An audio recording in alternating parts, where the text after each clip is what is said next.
چاودێرانی سیاسی لە شاری کەرکووک جەخت لەسەر پێویستیەک لایکردنەوەی کێسی ناوچە جێنا کۆکەکان لەگەڵ حکوومەتی عێراق دەکەنەوە و ڕایدەگەێنن خابوونەوەی پەیوەندیەکانی هەرێم لەگەڵ ناوەند بە زیانیان پرسە نیشتیمانیە دەگەڕێتەوە.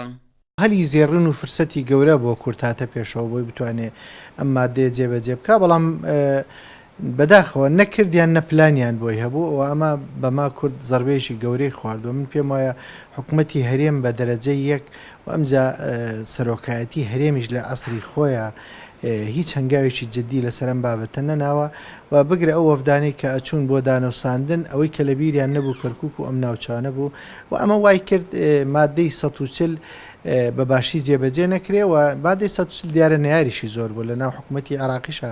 حکوومەتی عێراقی هەمیشە حکوومەتێکی شەلل بووە، حکوومەتێک بۆ حکوومەتی بەس تەوافقی نەبووە، بەڵکو حکوومەتێک بووە لەسەر ئەساسی مەسەبی بنیادنراوە. مادەی 140 دەبایە زیاتر قیادی سیاسی کورد زیاتر تەرکیزیان لەسەر بووایە و جەختیان بکردایەتەوە و لیژنی متابعیان هەبوایە بەردەوام بچونە متابعی ئەویان کردایە ئاخۆ مەسەلەن گەیشتۆتە چۆ و جددیەتی حکوومەتی عێراق لەکوێیەوە ئەو خەلالەن ئەو ئەستانگانە چیەکە تا ئێستا نەیهێشتووە ئەوە بکە، بەڵام بەداخەوە بینیمانە وەفدی حکوومەتی هەرێم لە هەموو ئاسە جیاجەکان ئاسی سیاسی حکومی ئەوانە ڕۆیشتون، بەڵام دوجار کە بەلاخەکانمان بینەوەیان دوجار لە سایت و ڕاگەندەکانەوە معلوماتەکان دەرچووە بینیمانە زیاتر شەڕەکانیان لەسەر کۆمەڵەشتی تر بووە لەسەر مەسائلی نەود بووە، مەسائلی پارە و قەیران و نازانم میزانی و ئەو شتانە بووە.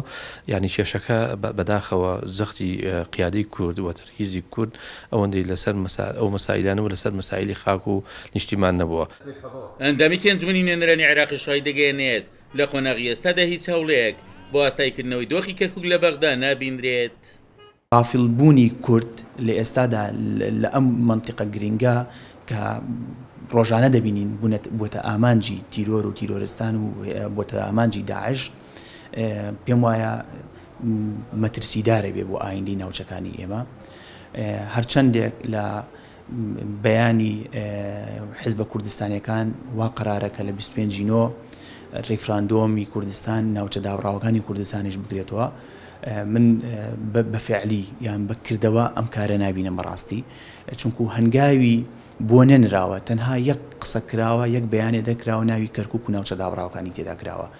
سەرباری تێکۆشانی پێشمەرگە بۆ پاراستنی دانیشتوانی ناوچە جێنا کۆکەکان یەکلایکردنەوەی پرسیە و ناوچانە لە ڕووی یاسایی و دەستوریەوە پێویستی بە پلان و بەرنامەی ورتەیە کە لە ئێستادا ئەو پلانە بەدی ناکرێت.